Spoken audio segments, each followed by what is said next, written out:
Hi everyone, welcome back to the Rubix channel. So आज का हमारा टॉपिक ऑफ डिस्कशन है Cannizzaro reaction. So last class में हमने डिस्कस किया था एल्डोल कंडेंसेशन। एल्डोल कंडेंसेशन के बारे में पढ़ा था, कंडीशंस क्या क्या होती हैं कि एल्डोल कंडेंसेशन हो सके उसके बारे में पढ़ा था। उसमें हमने पढ़ा था कि डाइल्यूट NaOH जरूरी होता है, जो अल्फा हाइड्रोजन है वो प्रेजेंट होनी चाहिए। अल्फा कार्बन कौन सा होता है? जो कार्बोनिल कार्बन के बिल्कुल नेक्स्ट या एडजेसेंट कार्बन होता है वो अल्फा कार्बन होता है, वो प्रेजेंट होनी चाहिए अल्फा हाइड्रोजन। ये सब कुछ पढ़ा था। तो आज हम डिस्कस करेंगे केनी-ज़ारो रिएक्शन।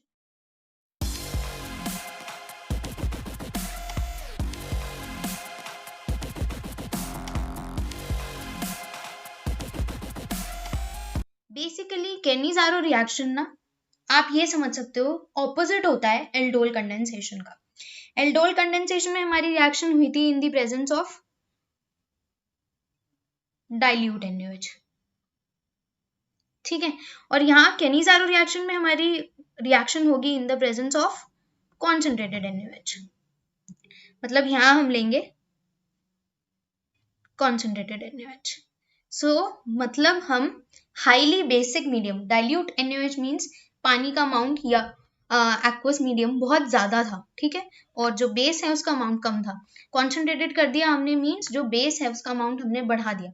तो बेसिकली केनी-ज़ारो रिएक्शन जो हमारी हो रही है वो हो रही है हाईली बेसिक मीडियम में, ठीक है। अब जैसे एल्डोल कंडेंसेशन में पढ़ा था, सेल्फ एल्डोल होता है, क्रॉस एल्डोल होता है। सेल्फ एल्डोल में क्या था कि दो सेम एल्डिहाइड मॉलिक्यूल्स अगर रिएक्ट करते हैं to give a product of molecule of product, जो कि हमारा अल्फा हाइड्रोक्सी एल्डिहाइड था, तो उसको सेल्फ एल्डोल कहते हैं। दो डिफरेंट मॉलिक्यूल्स होंगे जैसे इथेनॉल और प्रोपेनॉल, तो क्रॉस एल्डोल कहेंगे उसको। इथेनॉल इथेनॉल तो सेल्फ एल्डोल। ऐसे केनी-ज़ारो रिएक्शन में अगर दो सेम एल्डिहाइड मॉलिक्यूल्स होंगे तो उसको सेल्फ केनी-ज़ारो, और अगर दो डिफरेंट क्रॉस केनी-ज़ारो। अब एक चीज एल्डोल में थी कि अल्फा हाइड्रोजन प्रेजेंट होनी चाहिए तो एल्डोल कंडेंसेशन होगा। अगर अल्फा हाइड्रोजन नहीं होती तो क्या होगा? तो केनी-ज़ारो रिएक्शन होगा। मतलब दोनों बातें ऑपोजिट होगी। वो रिएक्शन होती है डाइल्यूट NaOH की प्रेजेंस में, केनी-ज़ारो रिएक्शन होती है कॉन्सेंट्रेटेड NaOH की प्रेजेंस में। उस रिएक्शन के लिए एल्डोल कंडेंसेशन के लिए अल्फा हाइड्रोजन होनी जरूरी है। केनी-ज़ारो रिएक्शन तब होती है जब अल्फा हाइड्रोजन किसी एल्डिहाइड में नहीं होती। अब एक चीज और यहाँ पर है खास बात जो याद रखने के लिए, कीटोन्स नहीं देते केनी-ज़ारो रिएक्शन, एल्डिहाइड्स देते हैं। क्यों? क्योंकि इस केनी-ज़ारो रिएक्शन में अभी हम मैकेनिज्म पढ़ेंगे तब हमें समझ में आएगा होता क्या है बेसिकली इसमें। तो उसमें हाइड्राइड ट्रांसफर होता है। Hydride is H minus ion, तो हाइड्राइड ट्रांसफर होता है। अब कीटोन का जो कार्बोनिल है कार्बन, इसके पास तो हाइड्रोजन नहीं है अटैच्ड, तो हाइड्राइड ट्रांसफर पॉसिबल नहीं है। इसीलिए कीटोन्स जो है वो केनी-ज़ारो रिएक्शन नहीं देते, एल्डिहाइड्स देंगे। So let us study an example, एक मैकेनिज्म देखते हैं केनी-ज़ारो का। पहले हम केमिकल रिएक्शन देखते हैं केनी-ज़ारो रिएक्शन में होता क्या है, देन हम उसका मैकेनिज्म देखेंगे। सेल्फ केनी-ज़ारो देखते हैं हम पहले। तो मैंने दो मॉलिक्यूल्स लिए फॉर्मल्डिहाइड के, दिस इज फॉर्मल्डिहाइड, एक कार्बन है इसमें, ठीक है। अब जो कार्बोनिल कार्बन है उसके साथ वाला जो कार्बन होता है उस पे जो हाइड्रोजन लगी होती है उसको कहते हैं अल्फा हाइड्रोजन, ठीक है ना। अब मेरे पास ये कार्बन है कार्बोनिल, इसके साथ कोई कार्बन नहीं है, ना ही कोई एडजेसेंट फिर हाइड्रोजन होगी अल्फा हाइड्रोजन, तो इसमें अल्फा हाइड्रोजन नहीं है, तो ये एल्डोल कंडेंसेशन नहीं देगा, ये केनी-ज़ारो रिएक्शन देगा। और यहाँ पर हमारी कंडीशन है concentrated NaOH, okay. Concentrated NaOH की प्रेजेंस में हम करने वाले। अब इसमें अगर आपको एक नंबर में क्वेश्चन पूछा जाता है और आपको डायरेक्टली प्रोडक्ट लिखना है, तो अगर आपको डायरेक्टली प्रोडक्ट लिखना है तो आप क्या करोगे? दो मॉलिक्यूल्स दिए आपको एल्डिहाइड के, तो एक का होगा ऑक्सीडेशन, मैं शॉर्ट में लिख रही हूं यहाँ, और दूसरे का होगा रिडक्शन। एक को ऑक्सीडाइज करना है, दूसरे को रिड्यूस करना है। अब हमारे को ये बेसिक चीज पता है जब हमने ऑर्गेनिक पढ़ ली होती है, तो एल्डिहाइड या कीटोन का अगर हम ऑक्सीडेशन करते हैं तो हमें कार्बोक्सिलिक एसिड मिलते हैं, और रिडक्शन करते हैं तो हमें एल्कोहल मिलता है। फाइन, ठीक है ना।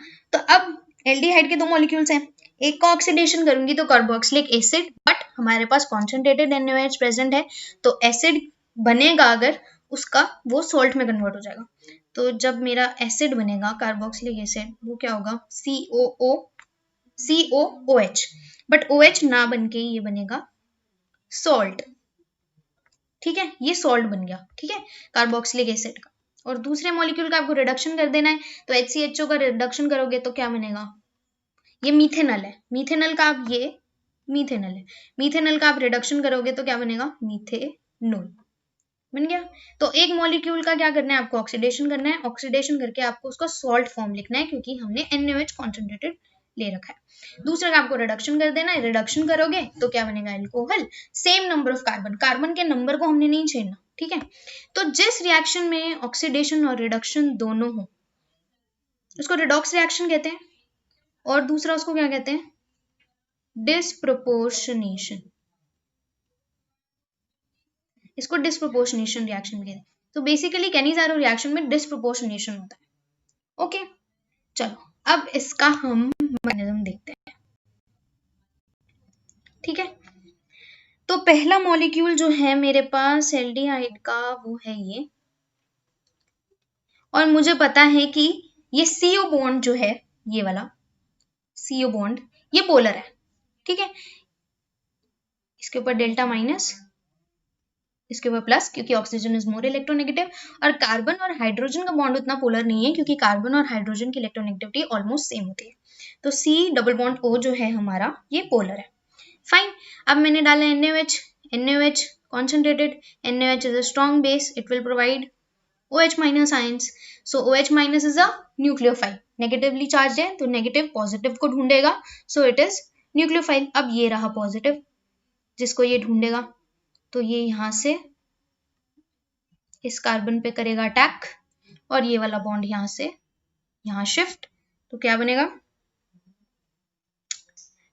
आई वुड सजेस्ट कि आप साथ साथ कॉपी लेके बैठ जाओ और इसको साथ साथ करना शुरू कर दो, तो आपको बहुत ज्यादा अच्छे से समझ में आएगा कि बेसिकली हो क्या रहा है रिएक्शन, ठीक है ना।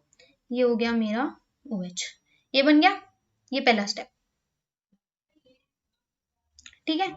अब मैंने लिया अपना दूसरा मॉलिक्यूल एल्डिहाइड का। अब ये जो O माइनस है, ये वापस कार्बन पर अटैक कर लेगा डबल बॉन्ड बनाने के लिए, तो फिर कार्बन तो टेट्रावेलेंट है, 4 ही बॉन्ड बना सकता है, 5 बॉन्ड तो बनेंगे नहीं। तो अगर ये वाला बॉन्ड मेरा यहाँ शिफ्ट होगा, तो एक को तो निकलना पड़ेगा ना, या तो हाइड्रोजन या OH, ठीक है। अब OH हमारा ट्रांसफर नहीं होगा, ठीक है, हाइड्राइड का ट्रांसफर होना इज ज्यादा फीजेबल, तो इसीलिए यहां से H निकलेगा, और H अपने इलेक्ट्रॉन को लेके और एक इलेक्ट्रॉन कार्बन का भी लेके निकलेगा, तो H माइनस, ठीक है, हाइड्राइड ट्रांसफर हो जाएगा। अब again hydride is a nucleophile, तो वो इस वाले दूसरे मॉलिक्यूल पर अटैक कर देगा और ये यहाँ चला जाएगा। तो क्या हो गया, ये अब हमारा सेकेंड स्टेप चल रहा है, इसमें हमारा क्या हुआ सेकेंड स्टेप में, कि HC डबल बॉन्ड OH, ठीक है, ये हम लिख देते हैं कि हमारा कॉन्सेंट्रेटेड NaOH की प्रेजेंस में हो रहा था, HCO माइनस HH, ठीक है, और ये O माइनस यहाँ से पॉजिटिव आएगा, तो ये सॉल्ट टाइप बन जाएगा, ठीक है। अब ये जो है ये बेसिकली बेसिक है, it will act as a base, और ये जो है हमारा ये एसिड है, ठीक है, ये एसिड है ना हमारा। अब एसिड और बेस अगर एक दूसरे से रिएक्ट करेंगे तो क्या बनाएंगे, सॉल्ट, ठीक है ना। अब क्या होगा, फाइनली बनना सॉल्ट इसी का ही है, एसिड वाले का। अब एसिड और बेस रिएक्ट करेंगे टू फॉर्म अ सॉल्ट, तो ये बनेगा C डबल बॉन्ड O, इसमें O माइनस Na प्लस, और सेकेंड इसमें क्या होगा, CH3O माइनस, यहाँ से H यहाँ जाएगा, और Na यहाँ, ठीक है। तो ये बनेगा CH3OH, ठीक है। ये बन गया हमारा मीथेनॉल जो है हमारा रेड्यूस्ड प्रोडक्ट, और ये बन गया हमारा सॉल्ट ऑफ कार्बोक्सिलिक एसिड, ठीक है, सोडियम फॉर्मेट, ठीक है। कार्बन नंबर को हमने नहीं छेड़ा, कार्बन नंबर सेम है। तो बेसिकली ऐसे दो मॉलिक्यूल्स थे, तो एक हो गया रिड्यूस, दूसरा हो गया ऑक्सीडाइज, ऑक्सीडाइज वाला सॉल्ट फॉर्म में, रिड्यूस वाला ये अल्कोहल, और ये हमारा बेसिकली ये सॉल्ट है, ठीक है। So this is the mechanism. अब आप ट्राई कर सकते हो डिफरेंट रिएक्शंस, आप किसी और मॉलिक्यूल्स के साथ ट्राई कर सकते हो। अब आप क्रॉस केनिजारो भी आराम से कर सकते हो। तो अगर मैं आपको कहूँ कि आपको ये वाले ट्राई करना है, कि आपको बेंजल्डिहाइड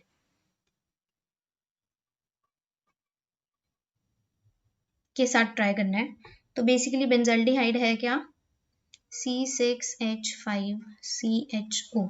इसमें भी हमारी अल्फा हाइड्रोजन प्रेजेंट नहीं होती, ठीक है ना। ये होता है बेंजल्डिहाइड।